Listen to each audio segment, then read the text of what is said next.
This is the brand new Ferrari V12 Cilindri, which from now on I'm going to call the Ferrari 12-cylinder. It's a replacement for the 812 Superfast, and it could be the very last front-engined, naturally aspirated V12 Ferrari ever. But could it also be the greatest Ferrari ever? In this video, I'm going to tell you everything you need to know about it.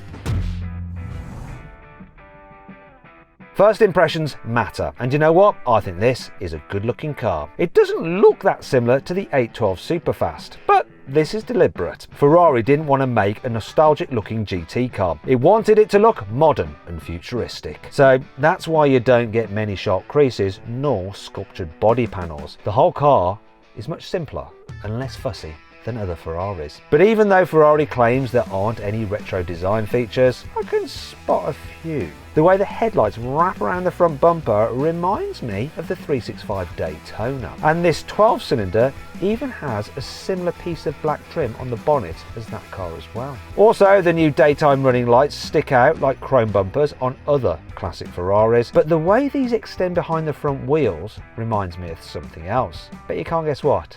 It's actually a Genesis G90. Bet you didn't expect that, and I bet you can't unsee it now. Anyhow, the rest of this car looks nothing like a posh Korean limousine. The windscreen has been pushed as far back as possible to make space for the car's enormous V12 engine, and more on that in a bit. The rear pillars have an exaggerated shape that sweep backwards behind the windows, then it curves forwards towards the middle of the roof. In this respect, it looks similar to the SF90, and it means Ferrari has been able to give the 12-cylinder a glass roof instead of an aluminium or carbon fibre one, though that will actually increase the centre of gravity. Oh well. One of the biggest changes though for the new Ferrari happens around the back. The brake lights have been squashed completely flat. There isn't even a hint of roundness like you get on the SF90. Underneath, there's a huge rear diffuser that you can get in black or carbon, and below that are the quad exhaust pipes, because a Ferrari V12 has to have 4 exhaust pipes. It's actually the law in Italy. However, Ferrari has also flattened these out so they're rectangular and sit inside a metal shroud. I actually prefer the round pipes on other Ferraris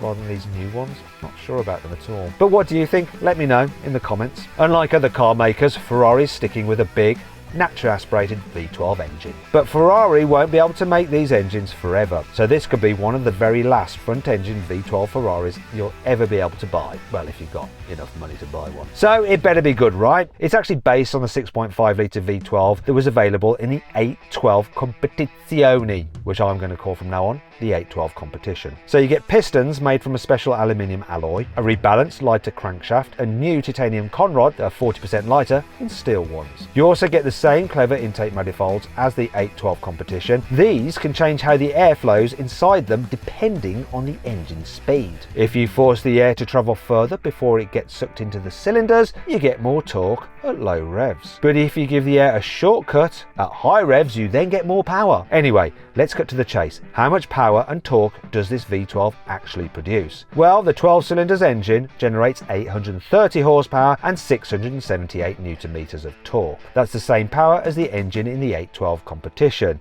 and only 14 fewer newton-meters of torque. The 12-cylinder also has 5 horsepower more than you get from the new naturally aspirated V12 in the Lamborghini Revuelto, though of course that car then does have 3 electric motors which boost its power to over 1,000 horsepower. Now if you want to see a drag race between the new Lamborghini and a Ferrari, click on the pop-out banner in the top right hand corner of the screen, or follow the QR code appearing on the screen right now. But this new Ferrari isn't going up against the hybrid Lamborghini supercar. It's actually an alternative to GT cars like the AMG GT 63S Hybrid and the forthcoming Aston Martin Vanquish. Aston has already confirmed it's working on a new V12 engine for that car that'll have 835 horsepower and 1,000 newton-meters of torque. The big difference, however, is that the Aston Martin engine has twin turbos, so it probably won't sound as good as the Ferrari. Speaking of which, Ferrari has gone to great lengths to make sure this new 12-cylinder sounds like a proper V12, despite all the latest rules about emissions, particulate filters and noise regs. For example, it's repositioned the exhaust resonators to make the exhaust tone sound better from the driver's driver's seat. And all the individual pipes that make up the exhaust manifolds measure exactly the same length. Now this is very hard to do when you have so many cylinders, but it's worth it because it makes the sound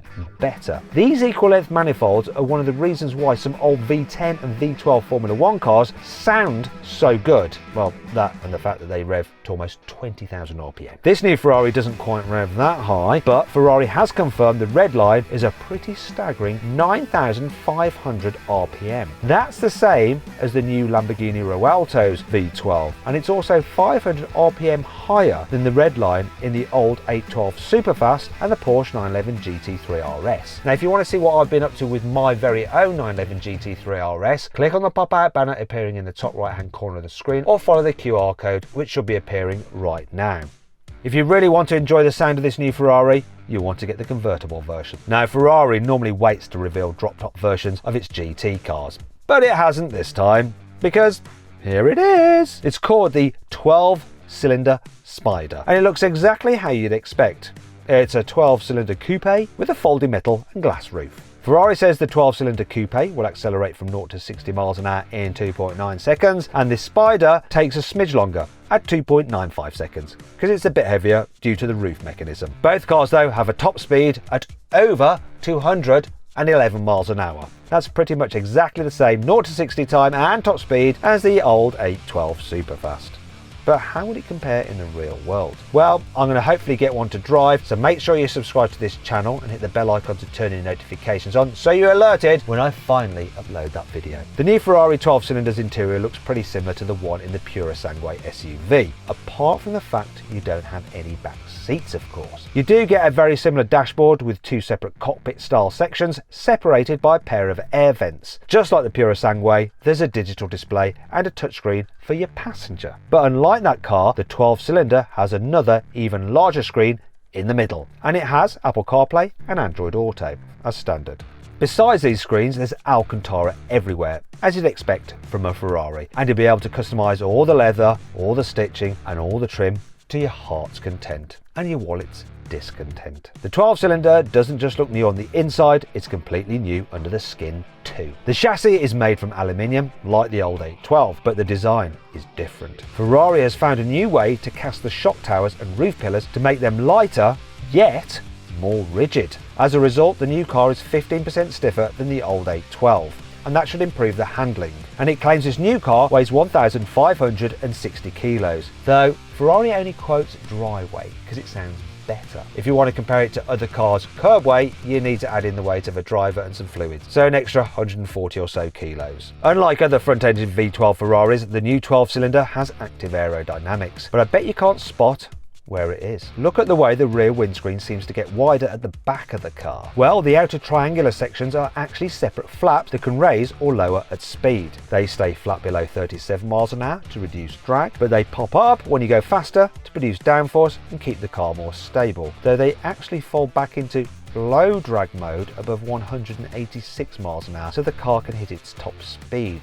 Though, aren't you then losing stability? Is this a good idea, Ferrari? I'm sure you know what you're doing, right? Anyhow, just like the 812, the new 12-cylinder has an 8-speed dual-clutch automatic gearbox. But the ratios have been tweaked and the engine management software rewritten to deliver different torque profiles depending on which gear you're in. Ferrari says this makes the car feel smoother and more progressive to drive. Probably not such an animal then, which is part of the 812's charm. An even bigger change is the new brake-by-wire system, which removes any physical connection between the brake pedal and the brakes. It's all done by electrics, but that's not all. Ferrari has given the 12-cylinder a new version of the 812 competition's four-wheel steering system. These two features actually work together as part of the new stability control system that Ferrari calls Side Slip Control 8. This latest software is able to work out how much grip the road offers at lower speeds than ever before. And this means you don't have to be driving on the limit for it to know exactly what's going on between the road and the tyres. Speaking of which, you can choose to get your 12-cylinder fitted with Goodyear Eagle F1 Super Sport tyres or Michelin Pilot Sport 5Ss. I'll go with the Michelins, thank you very much. Ferrari hasn't announced how much the new 12-cylinder costs, but it's probably going to cost from around £300,000. And as always, the Spider will be more expensive. Plus, once you've added a few options, yeah, you could be looking at well over £400,000 for one of these things. If you enjoyed the video, please give it a like, it really helps us out, and let me know what you think of my verdict on this car in the comments below. If you click on the video windows, you can watch some more videos, and if you click on the CarWow logo, you can go to CarWow to see how much money you can save on your next car. Thanks for watching.